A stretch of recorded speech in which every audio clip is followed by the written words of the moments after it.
So I'm going to be showing you how to go into your Zoom account and create meetings that make sure that they follow all the proper safety settings so that we can ensure that your classrooms have easy to remember passwords, utilize waiting rooms, and other different features to make your meetings run smoothly. So when you log into Zoom,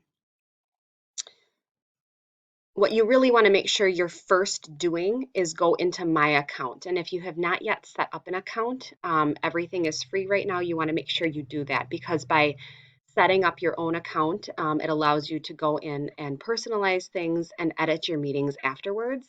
So I'm going to log into My Account.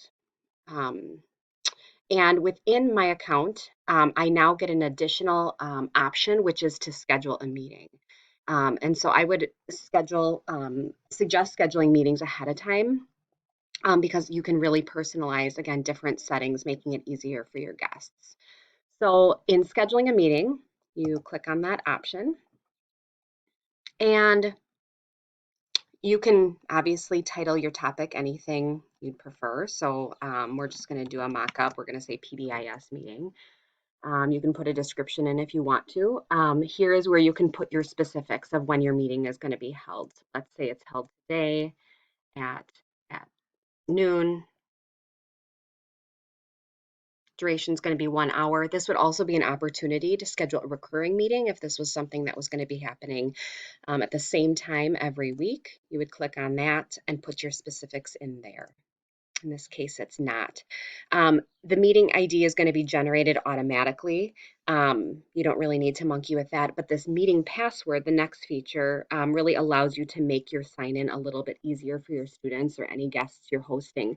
I would still make it unique enough so that people aren't, if there is somebody trying to get in, they're not recognizing, too easy of a pattern, but you might do IXO, PBIS, something along those lines.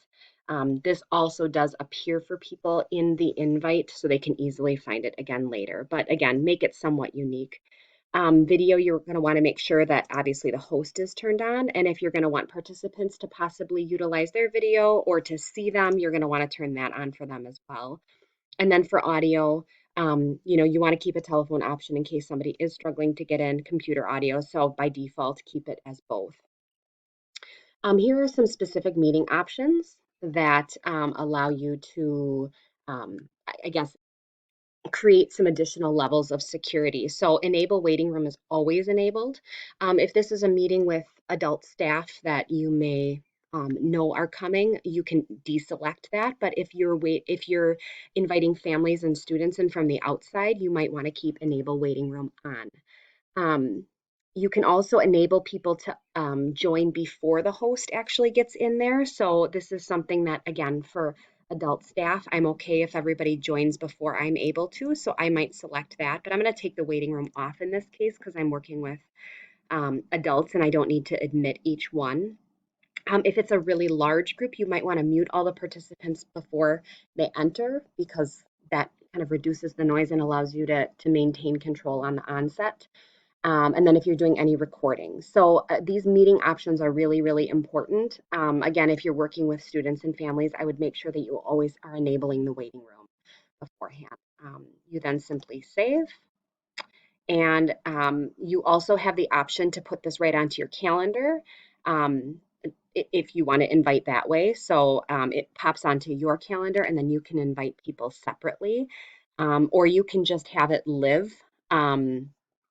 Inside of your Zoom account. So the other thing I want to show you is that you can actually go in and edit any of your meetings afterwards.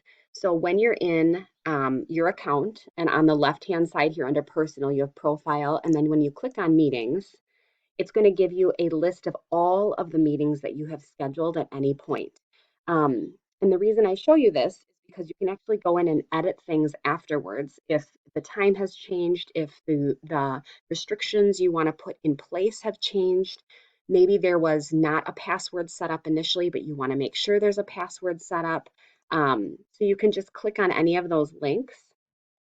Um, and again, you can adjust if you hit edit this meeting at the bottom. It's going to allow me to go back in and, for instance, I could change the password. So I can't take the password off. That seems to be a required feature within Zoom, but I could change this to be, um, first grade as our password since this is a first grade meeting. And then again, I'm going to allow people to join before the host. I don't need a waiting room in this case, but again, I can go in and change all of those settings. You then just simply save it. Um, and again, it's good to go. So again, if you go into your meetings, you can adjust all of those previously scheduled meetings that you have. So hopefully you find this helpful as you are setting up your Zoom meetings for these upcoming weeks.